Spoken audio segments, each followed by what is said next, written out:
Hello दोस्तों, जय हिंद। तो कैसे हैं आप सब? आई होप खुश होंगे, मस्त होंगे और अपने गोल पे फोकस होंगे। तो इस वीडियो में हम जाने वाले हैं दो ऐसे महत्वपूर्ण क्वेश्चन जो बार बार एग्जाम में पूछा जाता है। तो आइए जान लेते हैं। सबसे पहला केस है, जैसे ही हमारा संविधान लागू हुआ था उसी साल का है। ए.के. गोपालन वर्सेस मद्रास सरकार केस। हुआ ये था कि ए.के. गोपालन एक कम्युनिस्ट नेता थे। उन्हें प्रिवेंटिव डिटेंशन एक्ट 1950 के तहत डिटेन कर दिया गया था, उन्हें बंद कर दिया गया था। और क्योंकि अनुच्छेद 22 कहता है कि किसी को गिरफ्तारी समय आपको रीज़न बताना होता है, फिर गिरफ्तार करने के बाद उन्हें 24 घंटे के अंदर मजिस्ट्रेट के पास पेश करना होता है, और इनके साथ ये सब नहीं हुआ तो इन्होंने केस कर दिया कि मेरे मौलिक अधिकार का हनन हुआ है।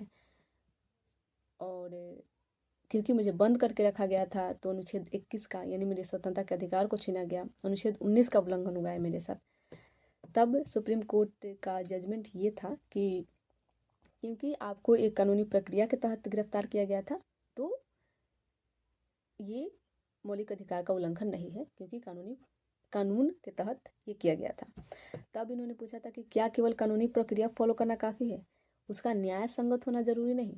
तब सुप्रीम कोर्ट ने कहा था कि न्याय संगत हो ये ज़रूरी नहीं है, कानूनी प्रक्रिया फॉलो किया गया ये काफ़ी है।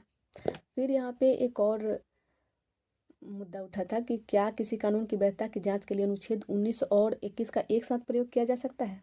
तो फिर यहाँ पे सुप्रीम कोर्ट ने एक बहुत ही संकीर्ण दृष्टिकोण अपनाया और कहा कि नहीं, ये दोनों अनुच्छेद अलग अलग है, दोनों अधिकार अलग अलग है, इसलिए एक कानून की जांच के लिए दोनों का आधार नहीं बनाया जा सकता। तो आई होप आपको ये समझ में आया। अब चलते हैं दूसरे केस की तरफ।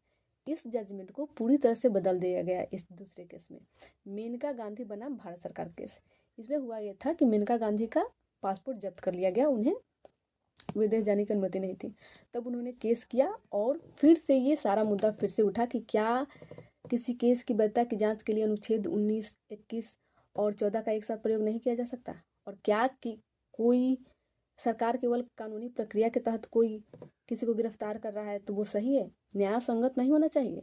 तब ये जजमेंट पूरी तरह से बदल गया था और सरकार ने कहा था कि हाँ, ये तीनों अनुच्छेद एक ही है, एक दूसरे के पूरक हैं, तो किसी कानून की वैधता की जांच के लिए इन तीनों अनुच्छेद 19, 14 और 21 से गुजरना होगा।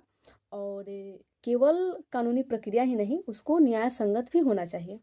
और फिर पूरी तरह से जजमेंट इसमें पलट गया था, और तब से इन तीनों अनुच्छेद को गोल्डन ट्रायंगल भी कहा जाता है।